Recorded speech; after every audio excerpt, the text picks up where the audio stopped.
Hi guys, welcome back to another video.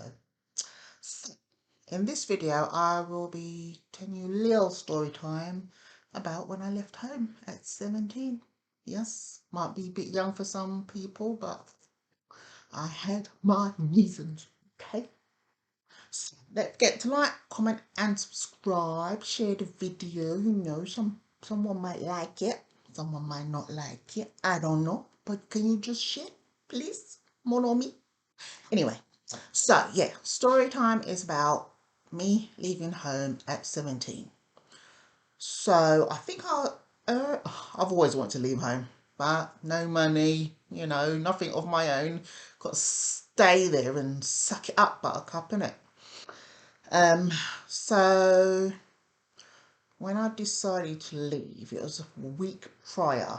It was a friend of mine who gave me the address for a hostel in Sydenham, if you know where Sydenham is.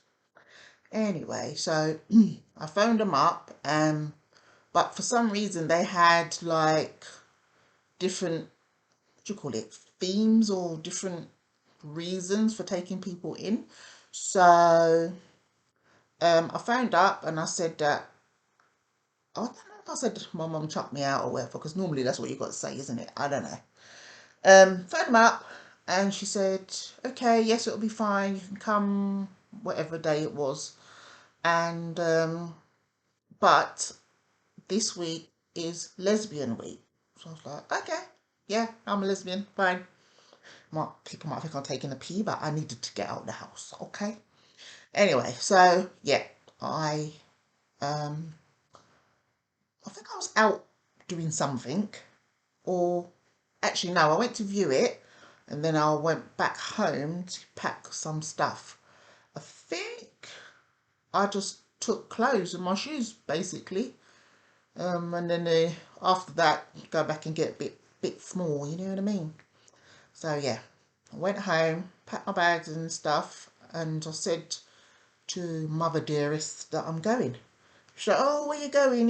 Getting all worried kind of thing. But she is not worried, she's paranoid and negative. So yeah, gonna die, something's gonna happen to me, gonna get raped, all this shit.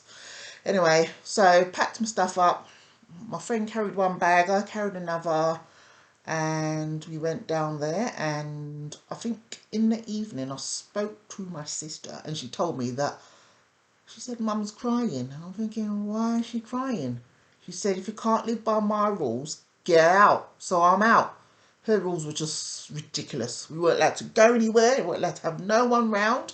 If we went out, it was, before, after it got dark, oh, you're going to get raped, you're going to get attacked, and all this shit. So she's probably just panicking about that, really, I guess. I don't know. So yeah, I went there. It was, I was gonna say it was mixed people there, but it was one guy there, but he must have been there, and the other girls must have been there from previous, like 2 weeks prior or something. So whatever day it was, heterosexual, whatever, that's how they got in there as well. It was quite rough, but yeah, the room was all right and everything. Um, there was a boy there that was in a gang. I can't remember his name, but I thought, oh fucking hell. So just play it cool. But then they found out that I can cook. So I was everybody's best friend. So I stayed in there, oh, I don't know. I think it was like 2 or 3 weeks. So I got a job in Cafe Rouge then, and I was going, you had to be in at a certain time as well. It's like 10 o'clock, but I was working in a restaurant and I was doing shifts. So I'd have to tell them that I'm going to be late, and then it was fine because I knew I was going to work. So yeah, come back, go to work, come back, go to work, come back. And then in the end, they said that they found another place for me to go, which is more long term. I think it was for a year, but it doesn't feel like it. It didn't feel like a year. 6 weeks or a year, something like that. So I moved to, it was a shared house. It had an office downstairs, shared house. I think there was like 4 women in it, and I was on the top floor. Um, with them and had to share everything. But there weren't no fridge in my room, so I couldn't like even get any shopping in. There was a fridge in the kitchen, but you know, some people like to help themselves, and when you go there, there's nothing there. So I just bought what I needed daily, kind of thing. So yeah, went to work for a little bit, and then after that, I remember that I left because I had to go and sign on at Catford Job Centre.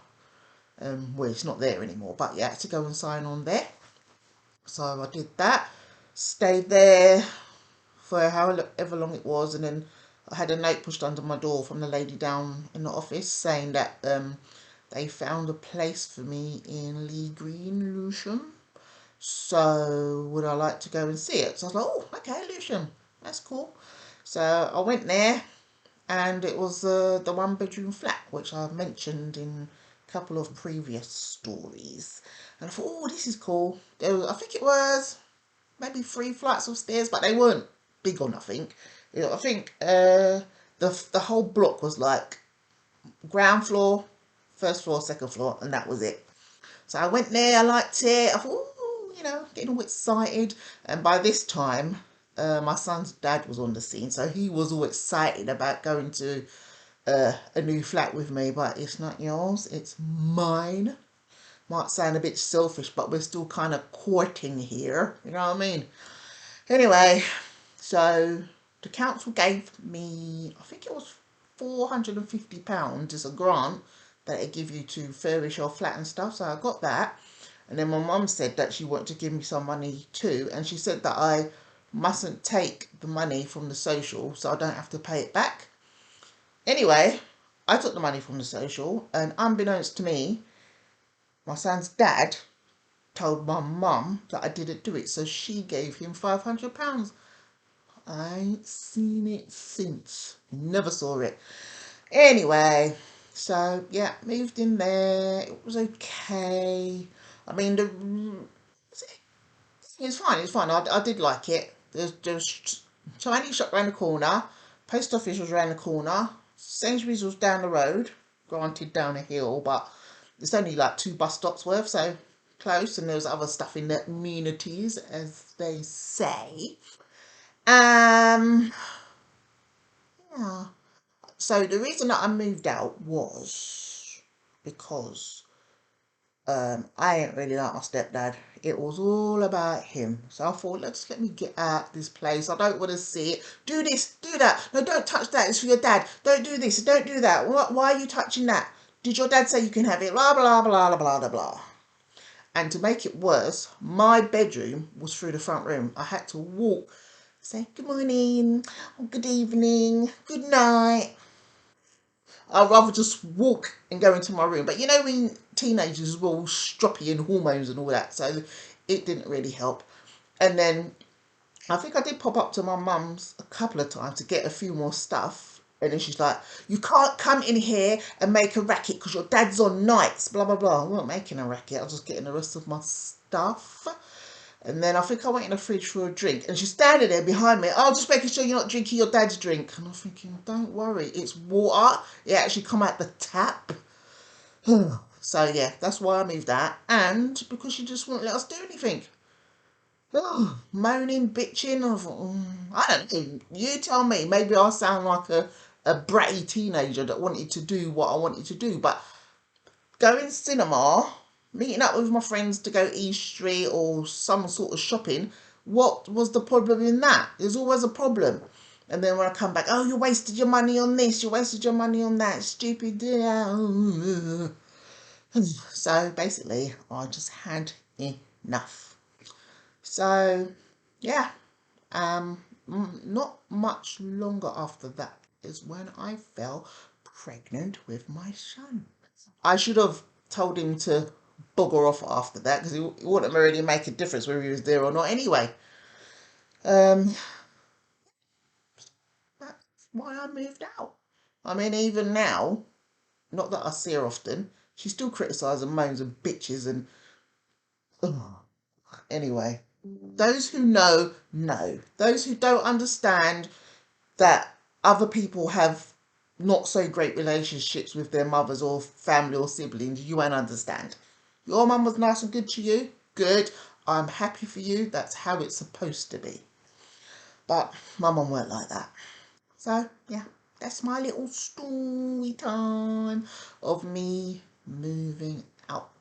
And you know, even though I moved out, I didn't really go clubbing, partying, anything like that.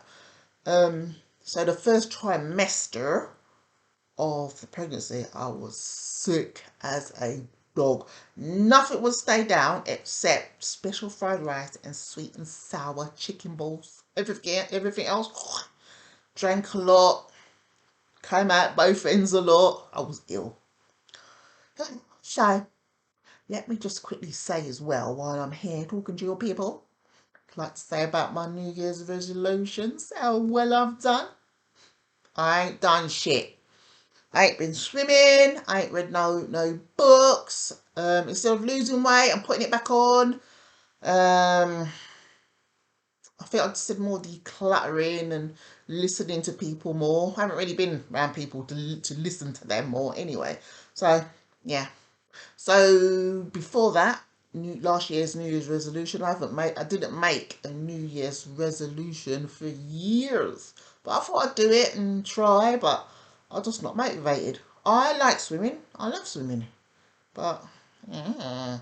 I mean, today's weather was quite nice until about 4ish. So my mood did change and I thought, oh, need to start going swimming. But yeah, watch this space. I'll let you know. Do a little vloggy thing telling you what I've done or what I haven't done.